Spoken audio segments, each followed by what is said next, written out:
Olá, amigos da Revolução Industrial Brasileira, tudo bem com vocês? Hoje, terça-feira, 6 de abril, começa agora mais um Desenve Notícias, primeira edição. Comigo, Fausto Oliveira, todos os dias na Revolução Industrial Brasileira você tem um comentário sempre crítico, sempre com contraponto à mídia hegemônica convencional, sobre os assuntos relacionados à economia do Brasil e à economia do mundo. Hoje a gente vai tratar aqui de um assunto que diz muito respeito ao segmento industrial, assim, mas na sua rotina interna. Assunto que é muito pouco comentado nos debates públicos, assunto que, no entanto, é fundamental, que é o aço. O aço é um dos insumos mais presentes e mais importantes em tudo que é tipo de estrutura produtiva. Ele não só é o insumo básico para vários setores industriais, um dos insumos mais elementares para todos os setores industriais, como também ele se relaciona muito com a construção civil, com a infraestrutura pesada, correto?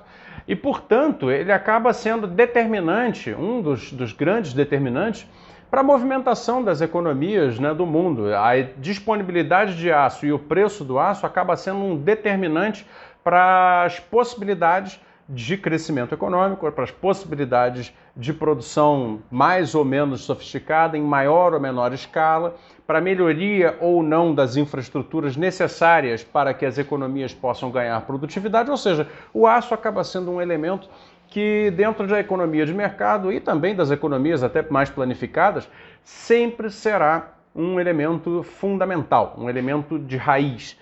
Pois bem, estou entrando no assunto do aço hoje por causa dessa notícia que eu descobri aqui no Jornal Valor, dizendo o seguinte, que o pessoal do aço do Brasil está esperando com o governo do Joe Biden uma revisão das cotas.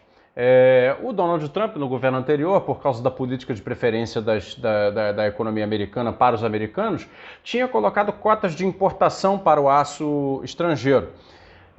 O que significa isso? Ele dizia, bom, eu vou privilegiar a compra do aço feito nos Estados Unidos e, portanto, vou colocar cotas, limites para a compra, no caso deles, né, do aço estrangeiro.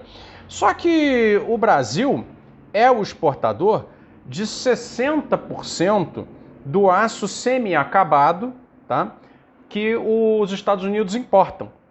Tá? O aço semi-acabado, ou seja, é aquele aço em rolos, é aquele aço em lâminas, tá? É um aço que não é o produto de aço ainda, mas também não é o aço em chapa. É um aço já semi-preparado para utilização em algum tipo de produção. O Brasil é um grande fornecedor desse tipo de aço para os Estados Unidos. São 2,3 bilhões de dólares de aço exportado para os Estados Unidos anualmente. Então, veja, o Donald Trump tinha colocado uma restrição, um limite de venda do Brasil para os Estados Unidos, assim como de outros países também para lá, de aço semi-acabado e também de aço não acabado.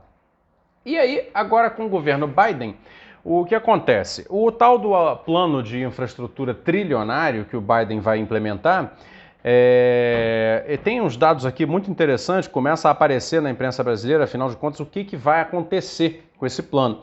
Vamos lá. Do total do pacote, 621 bilhões, segundo aqui a fonte que eles ouviram, visam modernizar 32 mil quilômetros de estradas, 10 mil pontes, além de hidrovias, ferrovias, rede elétrica e outras coisas, tá?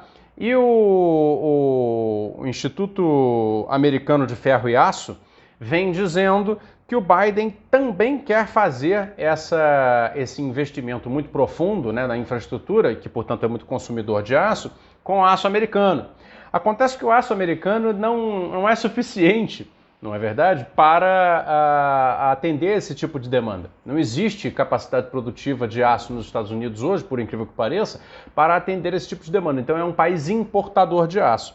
E aí o aço brasileiro, que é basicamente um oligopólio de empresas como ArcelorMittal, Usiminas, Ternium, Gerdau, naturalmente, Pecém, né, a companhia siderúrgica do Pecém, lá do Nordeste. O oligopólio brasileiro, então, está prevendo a possibilidade de, como não tem suficiência, vai ter um pico de demanda por aço nos Estados Unidos, eles estão prevendo a possibilidade de derrubar as cotas. Né? Tudo bem, tudo legal. Provavelmente acabarão conseguindo alguma coisa via diplomacia comercial, etc, etc. Até tudo bem. E onde é que está o problema? O problema está no seguinte, meus amigos. No Brasil, onde nós vivemos, você deve estar sentindo que está tudo meio caro, né? Já falei isso muitas vezes aqui. A inflação de custos tomou conta. Como é que pode uma situação econômica em que está todo mundo na pior gerar uma inflação? Se não tem demanda, por que a oferta estaria pressionada a aumentar o preço, não é verdade? A oferta está pressionada a aumentar o preço por causa dos custos. Custo de combustível, custo da commodity exportada, que acaba sendo vendida no mercado interno pelo preço de exportação, não é verdade? E um desses custos, dos mais significativos, que vem aumentando muito nos últimos tempos, é o custo do aço. E aí, veja, o aço subiu de preço, assim como todas essas commodities subiram de preço no mundo inteiro.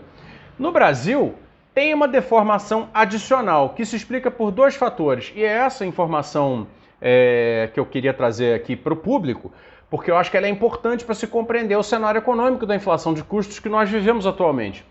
Além de nós termos um oligopólio do aço, ou seja, poucas empresas ofertando aço para o mercado interno, esse oligopólio é exportador, como eu mostrei aqui, né? Tem 60% do aço comprado, dos semi-acabados de aço comprado pelos Estados Unidos, são providos pelas empresas do Brasil.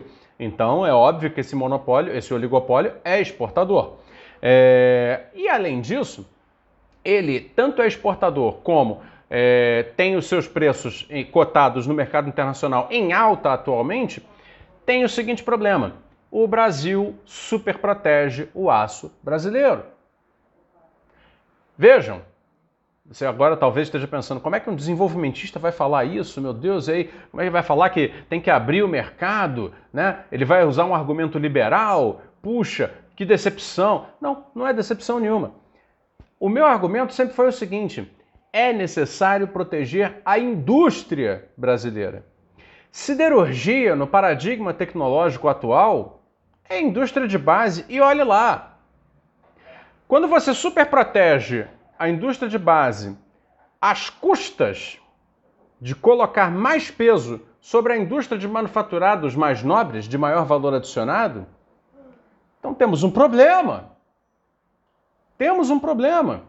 O Brasil precisa derrubar as tarifas de importação de aço, que estão na faixa de 12%, para que aço importado possa também alimentar as indústrias brasileiras.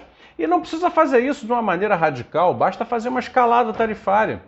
Por exemplo, dizer, não, se for um produto de aço de mais valor adicionado, então tudo bem, então continua tarifando um pouco menos de 12%, mas um pouco mais do que do semi-acabado.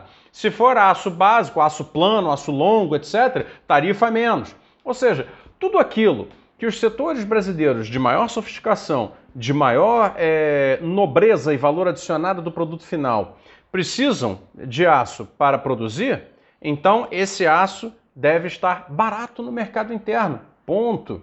Se o oligopólio brasileiro do aço não permite que isso aconteça, então ele está fazendo mal à indústria brasileira. E está.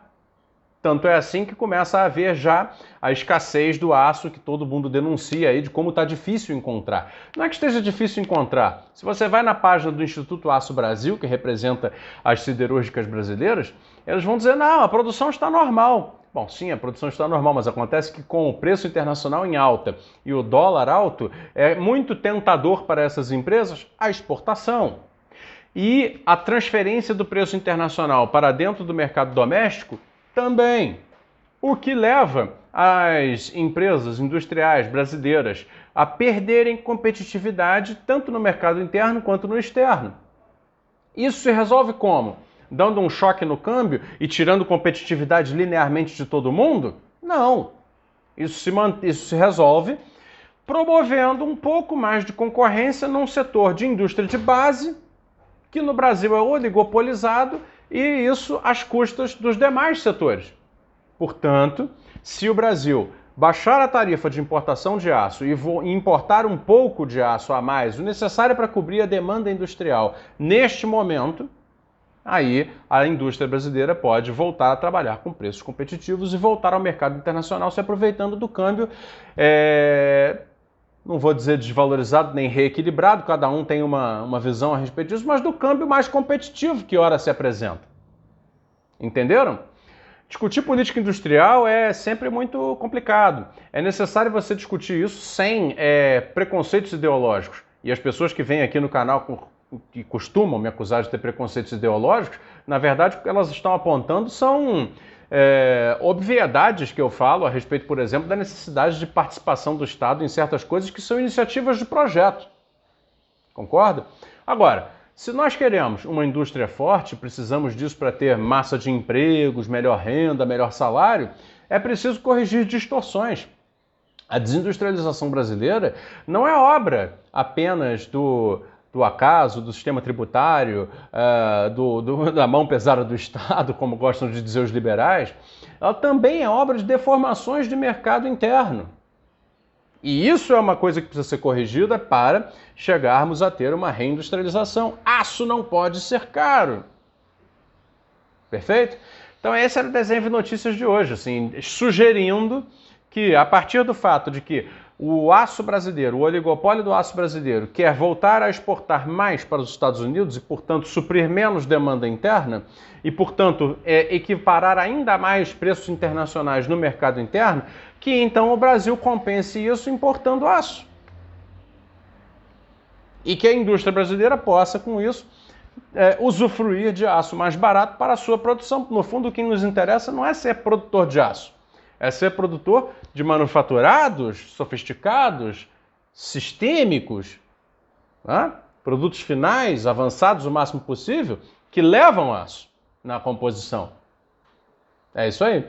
Bom, eu volto mais tarde com o Desenho de Notícias, segunda edição. Obrigado por assistir. Apoie a Revolução Industrial Brasileira. Aqui na descrição você vai encontrar as maneiras para fazer isso. Obrigado, pessoal. Um abraço e até a próxima.